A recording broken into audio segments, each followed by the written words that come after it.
In today's episode of Spirit of Innovation, we learn how man's best friend just might also be man's best medicine. I know so many veterans that would not be here today if it was not for a service dog, myself included. We find out if federal and state funding of Riverside County's infrastructure will be enough to meet our future needs. Infrastructure really is the foundation of our economy. It's how we move goods, it's how people move from their homes to their jobs. We celebrate the season with a visit to scary neighborhood haunts and fun-filled family-owned pumpkin patches. October's guest host, Kim Garish, is the executive director of Michelle's Place Cancer Resource Center. She is also a member of the Temecula Rotary Club and serves on the Association of Fundraising Professionals Board of Directors. Stay with us as Kim and the Spirit of Innovation team bring you the impactful and innovative Need to Know, Did You Know, and Good to Know local community news and information.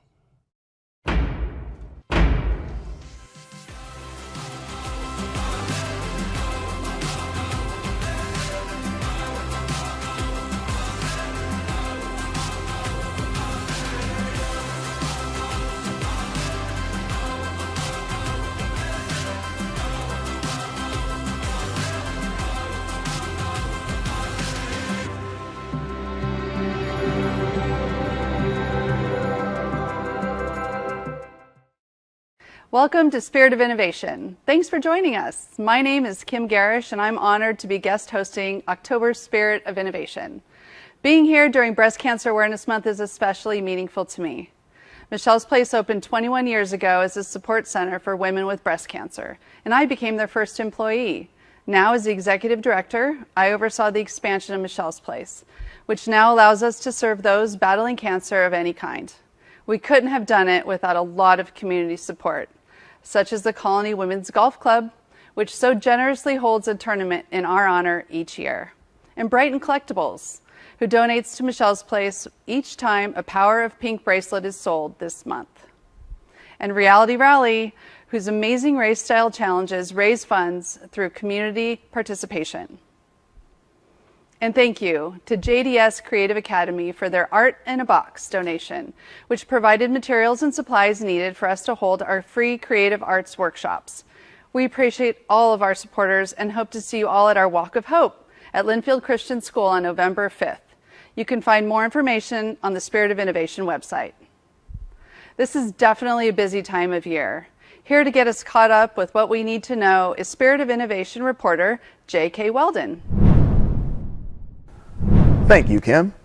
Yes, it is a busy time with November's general election right around the corner. All active registered voters have been sent vote-by-mail ballots, which you can return in the provided prepaid envelopes. Just be sure it's postmarked on or before Election Day. Or you can drop off your ballot at a secure ballot drop box or at your county elections office by November 8th. It doesn't appear that COVID-19 is going anywhere soon. And in fact, the virus continues to change over time. So to keep your protection up to date, it's highly recommended to get the latest booster, which was released on September 2nd. Everyone 12 and over is eligible if they've received their primary vaccination shots. Are you ready for Halloween? Children of all ages love the holiday, but there are some safety essentials everyone needs to be aware of. All costumes, wigs, and accessories should be fire resistant. If your kids are out after dark, attach reflective tape to their clothing and bag or give them glow sticks to carry. Be sure that masks don't block their vision, or better yet, omit the mask and use non-toxic makeup instead. Make sure a responsible adult accompanies young children as they walk the neighborhood. And finally, tell children not to eat any treats that aren't commercially wrapped and inspect all candy for signs of tampering, which includes any unusual appearance or discoloration, tiny holes, or wrapper tears. You can find more tips on the National Safety Council's website. Back to you, Kim. Thanks, JK. In this month's Did You Know, we want to help those who help others, even if sometimes the hardest thing is to know what to do or say. At Michelle's Place, we believe no one should face cancer alone, and we know that support from friends and family makes a huge difference. The Breast Cancer Network has some great ideas on how to show a loved one you care, no matter what type of cancer they're battling. Emotional support is very important. Be available to listen and let them know you don't mind answering a phone call at any time, even if it's in the middle of the night. Ask when they might want to take a call themselves, since they might not always be up for a chat. Also, ask before visiting in person, and it's best not to bring sick or noisy children with you. Practical support involves preparing homemade meals that can be frozen and eaten later, helping out with housework, gardening, pet care, grocery shopping, and driving to appointments. You can also set up a schedule for others to help out too. The website, lotsofhelpinghands.com, is perfect for that. At work, if you're a manager and your employee has cancer, ask them if they want others to know and if they want you to share the news. Discuss sick leave, entitlements, and other financial options if available, and be flexible with their time off. If your colleague at work has cancer, treat them normally, but don't be afraid to ask how they're feeling. If they're taking time away from work, still invite them to social functions so they still feel part of the team. What's also important is to know what's not helpful for someone who's fighting cancer. Don't bring up the latest cure or treatment that you heard about or how they can change their lifestyle or diet. They're already talking about that with medical professionals. Don't burden them with your own fears or worries, and don't tell them to be positive. That's creating a lot of pressure and may keep them from talking if they're feeling down. And most importantly, don't stop your support no matter what. How long it's needed or that they're facing cancer should never feel alone, even if their cancer battle takes many weeks or months. We hope these tips help you or a loved one. In our impact story, we take on infrastructure. On November 15th, 2021, President Biden signed the Infrastructure Investment and Jobs Act into law. Now, almost a year later, we take a look at how that legislation impacts Riverside County. The American Society of Civil Engineers rates the country's infrastructure from A, meaning exceptional and fit for the future, to F, for failing and unfit for purpose. In 2019, they reported that all of California's bridges, roads, and transit systems earned a C rating or worse. They also gave the infrastructure in Riverside County, San Bernardino region an overall C rating. Riverside County faces a $12.6 billion funding shortage to meet just the current needs, not even the needs into the future. And like I said, some of it's due to aging infrastructure, but most of it is due to the sheer number of people who live in Riverside, and many of whom who have recently moved to Riverside. And so we see that travel patterns are changing, where folks live and work are changing. And so we need to continue to invest in that. Riverside County Transportation Commission has identified many high-priority Riverside County projects that need to be addressed. First, funding is needed to make improvements to the Mid-County Parkway between Perris and San Jacinto, to Interstate 15 between Corona and Temecula, and to Route 91 in Corona. RCTC is currently seeking funding to improve the 8.6-mile segment of the Mid-County Parkway along the Ramona Expressway to critically enhance the safety and access there. And that's a key corridor for employment, education, healthcare, and for the transit routes in what is really an underserved area. Bridges need significant investments. They're in dire need of retrofitting and expansion. I'll just give you an example. Palm Springs needs multiple bridges over the Whitewater River that flood or are covered in sand during sandstorms. But we also need to be investing in public transit. Again, the RCTC has placed a high priority on expanding its passenger rail options for residents throughout the county. The agency is aggressively pursuing grants to help develop the Coachella Valley Rail. And that's a planned 144-mile rail corridor between Los Angeles and the Coachella Valley. And that will dramatically reshape not just transit options, but economic opportunities throughout that corridor. So that's critical. And lastly, as it relates to the infrastructure needs, electric vehicles are going to be rapidly adopted due to Governor Newsom's mandate that electric vehicles only be sold in California as of 2035. So we need to make sure, RCTC needs to make sure that infrastructure, that charging infrastructure, is readily accessible for residents and commuters throughout Riverside County. The recently passed Federal Infrastructure Investment and Jobs Act provides $110 billion for roads, bridges, and other projects, as well as an investment in public transit, the drinking water supply, and internet access. California is one of the states receiving a large share of the funding. California is slated to get $14 billion from the federal infrastructure bill. Of that, Riverside is slated to receive $74 million annually over the next handful of years. So that $74 million is just in formula funds. That's just automatic, flows through Sacramento and will come down to Riverside and the other counties throughout California. The rest of those funds are done in a competitive process, and that is highly competitive. Luckily, California has a decent track record of receiving their fair share of funds. And even more importantly, Riverside has a track record of delivering on time and on budget. And that's really what the feds look for here in addition to into the needs. But I still want to underscore the fact that it doesn't meet our needs. Meeting those infrastructure needs is key to ensuring our state and region's future prosperity. Infrastructure really is the foundation of our economy.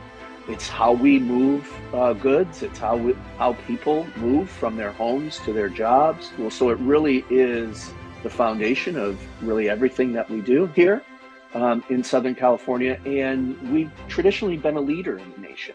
Unfortunately, we've seen some underinvestment over the last couple decades. We believe that to really meet our modern economy's needs, we need to make significant investments, yes, in active transportation, yes, in transit, but yes, in freeways and roads as well.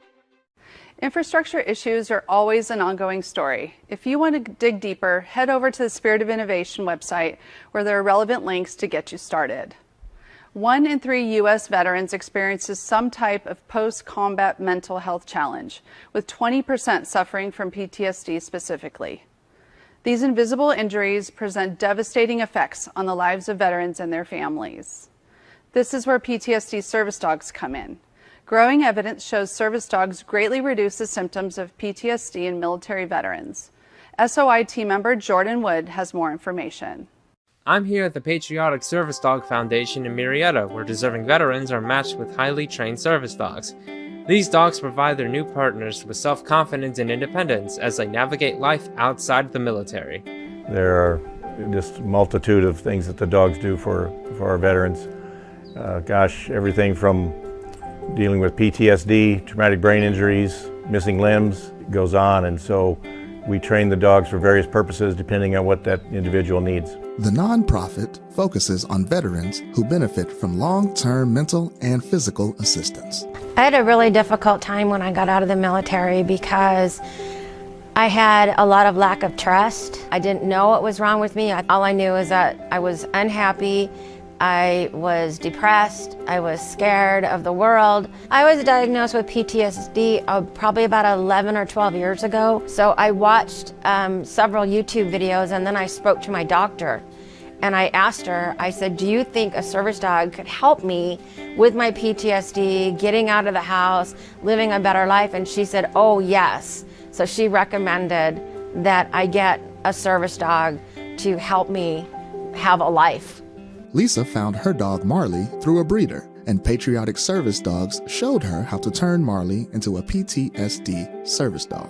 It took us about 2.5 years to go through the program, 2 days a week for about an hour and a half a day. And then plus at home, we trained 2 or 3 times a day on the homework that Tom gave us. People with PTSD and traumatic brain injuries don't like people right on top of them.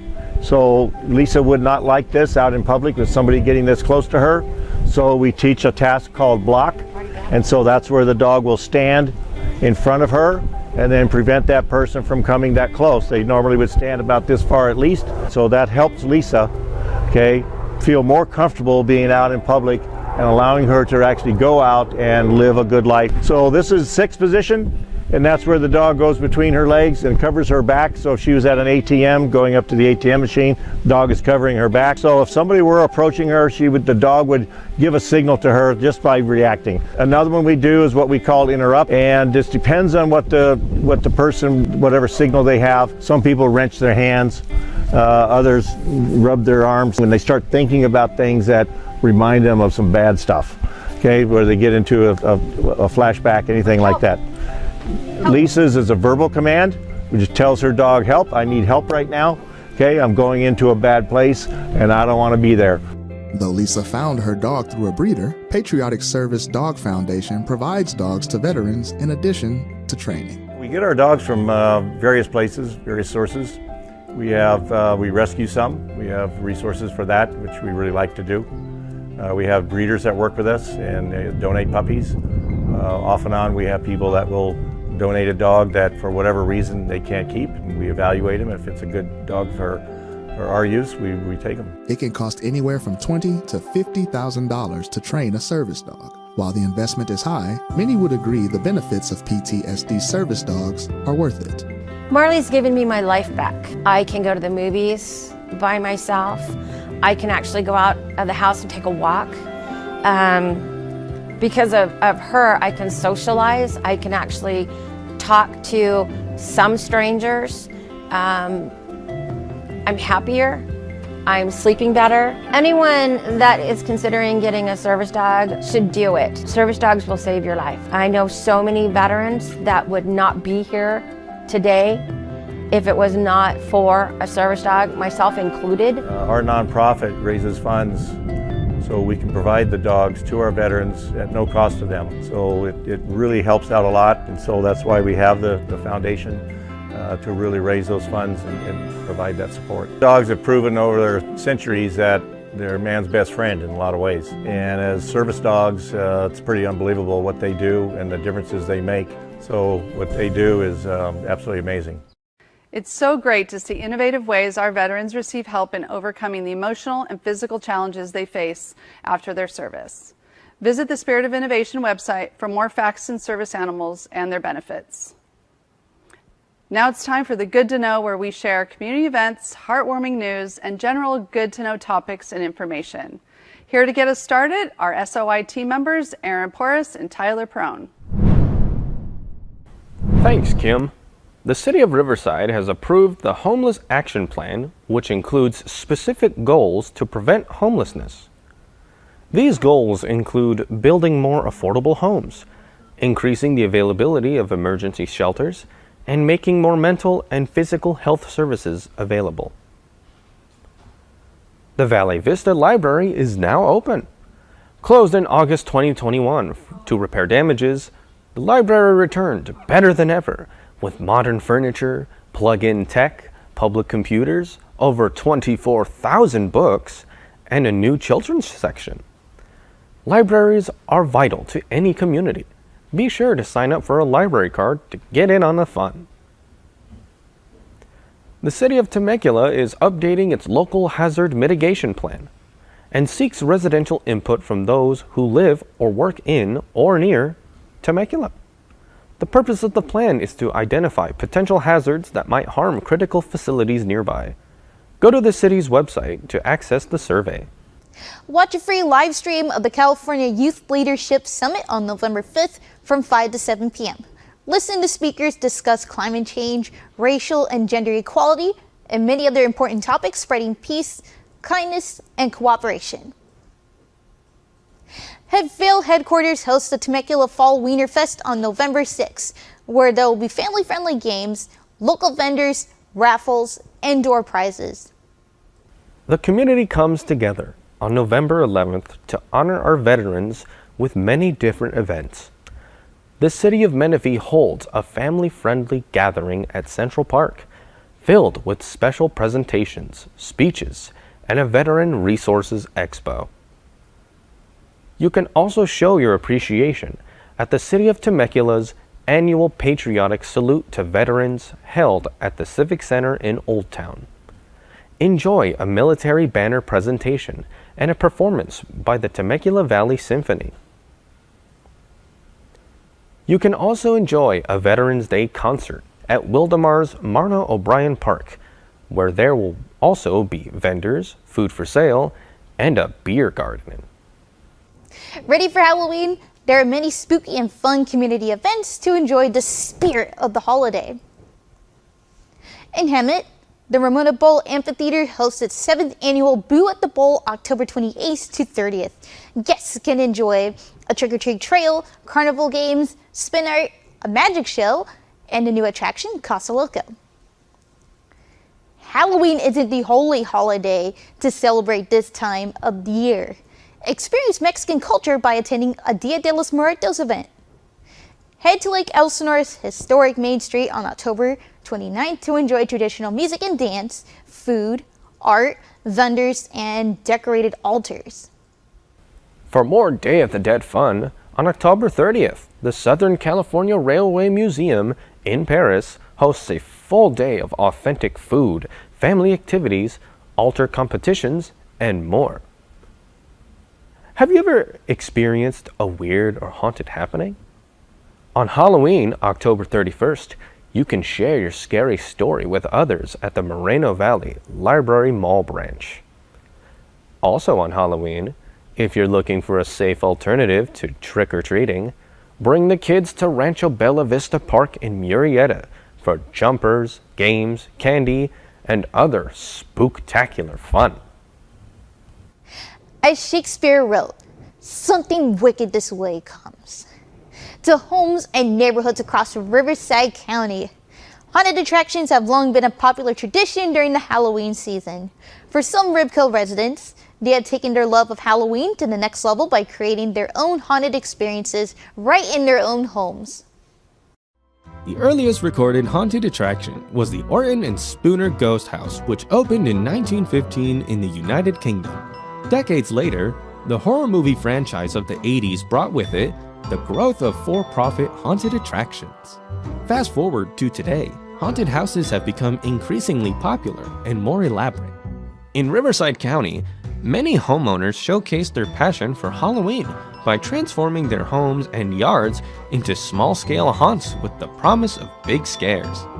In the quiet Temecula neighborhood of Harveston, the Fielstra home welcomes daring souls to navigate their frightening masterpiece. Well, come on into my scary house.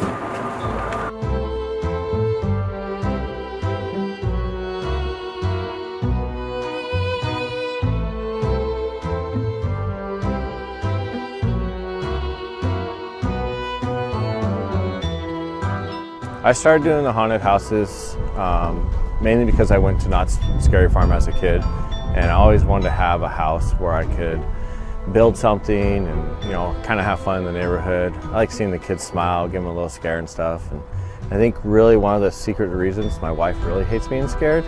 So it's kind of fun to, you know, once a year I get the opportunity to do that. I go to Knott's Scary Farm a lot. I get a lot of ideas from them. I'm kind of in awe of what they get to do. So I try to bring that here to the neighborhood. But really it just kind of comes to me as I'm building everything behind me. I try to do one room at a time and just see what happens. If it scares me a little bit, then it's going to scare everyone else. This facade was given to me. This is one of my favorite pieces right here. I have a laser room inside that I really like. It's one of my easiest things to set up, so maybe that's why it's my favorite. To me, that room's just a lot of fun. It kind of gets your mind going, and from there, it kind of welcomes you into the rest of the haunted house. The Crazy House of Harveston has become a community effort with neighborhood kids volunteering their time, all for the sake of the scare. The kids have been great here in the neighborhood. I think they love it. They come around, they kind of help me decorate here and there, but definitely when Halloween comes around, they give up a lot. They take shifts here and there, and they just pick a room and help scare. We've started actually setting up a tip jar. I've gotten to the point now that the kids have gotten older, and I think it's time to pay the kids giving up their Halloween and giving up all that free candy, so now they can, you know, I don't keep it, I divvy it out to them. If you survive the Harveston haunt, Riverside County has many more home haunts waiting for their next visitor. Or is it victim? From Perris's Goldenrod Hotel to Pumpkin Patch Scares, there's something spooky for everyone. Here's a list to get you started.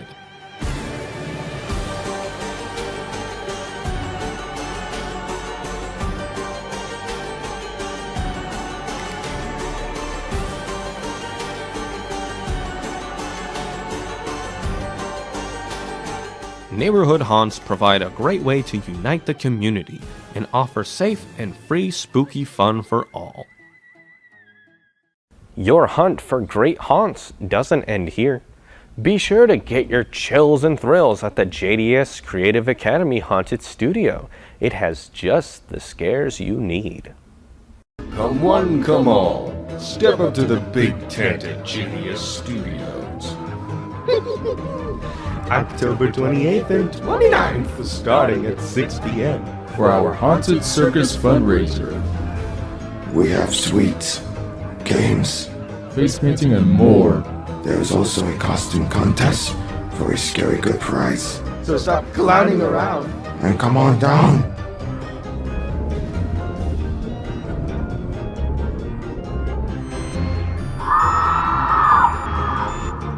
Looks like a lot of spooky circus fun. I can't wait.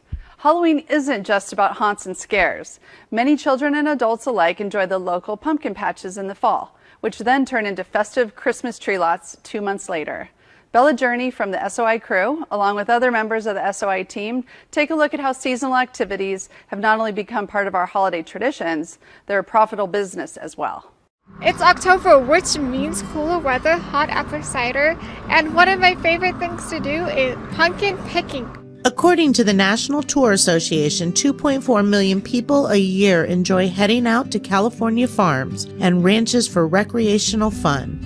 The popularity of pumpkin patches and Christmas tree farms reflect this demand. At some pumpkin patches, the pumpkins are set against amusement park style rides. Others put pumpkins center stage along with farm-based activities such as pony rides and petting zoos. Come December, farms like Sandhaven Pines in Perris invite families to make memories while selecting and cutting down their own Christmas trees. In Menifee, the Wickard family turned land they've owned since the 1900s into a profitable business, catering to those who want a farm experience for the holidays. Here we have got the beautiful oak trees, it's in the shade. We've probably got a lot more pumpkins than you would see in a box in the store. So, you get a lot more choices, and the kids have a good time too. We have the hay ride. It's just a little different experience to come to a patch. The Wickard family wants as many kids as possible to enjoy the patch experience. They connected with local schools, and now the Wickard Farm family field trips have become a long-time tradition. It's been about 20 years probably that we've been doing field trips. And at first that was bringing in more revenue than the pumpkins, but in the last couple of years the pumpkins have been really starting to take off. Do you see a lot of repeat visitors over the years?